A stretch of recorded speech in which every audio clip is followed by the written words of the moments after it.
آپ صلی اللہ علیہ وآلہ وسلم کا ارشاد ہے، جس مسلمان کے انتقال کے وقت آخری اس کا کلام یا گفتگو لا الہ الا اللہ ہوا، وہ جنت میں داخل ہوگا۔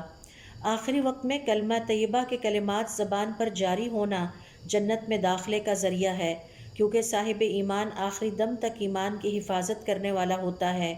ہمارے صالحین کے مطابق زندگی میں لا الہ الا اللہ کا بار بار ذکر کرنے کی عادت موت کے وقت اس کا ذکر کرنا آسان کر دیتا ہے۔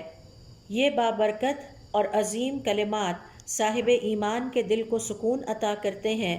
یقیناً جو شخص ایمان پر انتقال کرتا ہے اسے قبر میں بھی آسانی عطا کی جاتی ہے۔ یاد رہے، شیطان آخری دم تک صاحب ایمان کو بہکانے کی کوشش کرتا ہے۔ لا الہ الا اللہ کے کلمات مومن کو شیطان کے بہکاوے سے بچاتے ہیں۔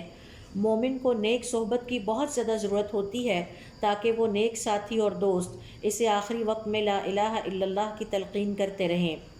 علامہ ابن رجب رحمۃ اللہ علیہ فرماتے ہیں، توحید اکسیر اعظم ہے۔